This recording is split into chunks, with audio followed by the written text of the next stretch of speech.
Thank you, Griff. And for more on the wildfires ripping through parts of Southern California, let's bring in criminal defense attorney and evacuee of the fire, Brian Claypool. Brian, I mentioned just a few minutes ago that the mayor of Los Angeles, Karen Bass, is about to step to the mic along with federal authorities for an update. But just about an hour or so ago, we did receive an update from county officials. Here's the sheriff. Take a listen. Evacuation orders are approximately at 153,000 residents that are under the evacuation orders, and approximately 57,000 structures are still at risk. Regarding evacuation warnings, approximately 166,000 or a little over 166,000 residents are under evacuation warnings. The bottom line right now, Brian, from the sheriff there is that the winds are picking up and they're only going to get worse over the next 24 to 48 hours. Your thoughts right now as we sit here? Hey, Alicia, thanks for having me. Look, my feelings have gone from shock and trauma when at 5 a.m. early Wednesday morning, I'm forced to run out of my house with my teenage daughter, a 9-month-old child, a nanny with one pair of clothes for 3 days, and running to a hotel. So I was shocked and traumatized. Then I went through a feeling of sadness, right? Looking at those images, having people reaching out to me. I've known several people have lost homes, churches burned down, you name it, right? People's lives are just destroyed forever trying to rebuild. Then my feelings moved to outrage. Why? Because I hope Karen Bass gets up when you cover her press conference and announces her resignation today. She should resign and explain to everybody as well about this alleged leak memo as well, in which she wanted to cut the fire department budget another $49 million within a week before the wildfires. That's been reported. I haven't verified it. Also, let's ask Karen Bass a question for me.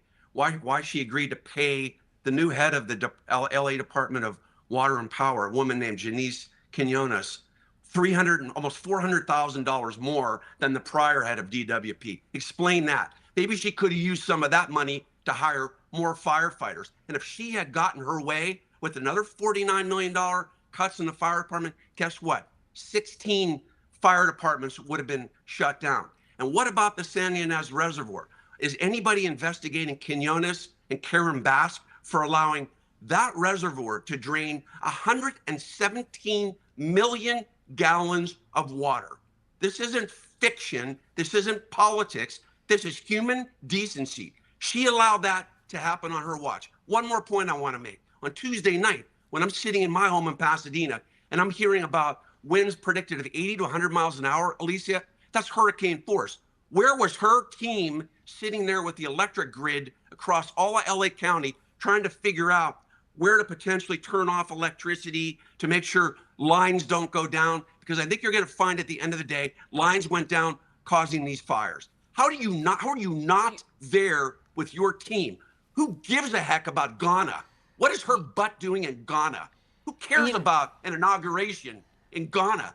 Get your butt in town and take care of your people. And now we're dealing with what you're talking about. In Pasadena, we have contaminated water. Contaminated. People can't even drink water, can't shower. What is she doing about that? What is she doing about looting that's happening within 600 feet of where I hope my home is still standing? What's she doing about that? Why didn't she have the National Guard in place before this went down? Lisa, right. Look, I'm not trying to play. This isn't about politics. This is about, we live in an ecosystem in Southern California where it's well known about fires. It's well known about mudslides and earthquakes. You know that that's what you get when you want to become the mayor of Los Angeles. And you want to play these silly games about wanting to build homes for the homeless in LA instead of taking that money and taking care of people in LA County who have worked their whole lives to get homes. Take care of those people. Forget about your socially comfortable policies. I mean, we are outraged. Look, at the end of the day, she should be facing a recall. That's how I feel about it.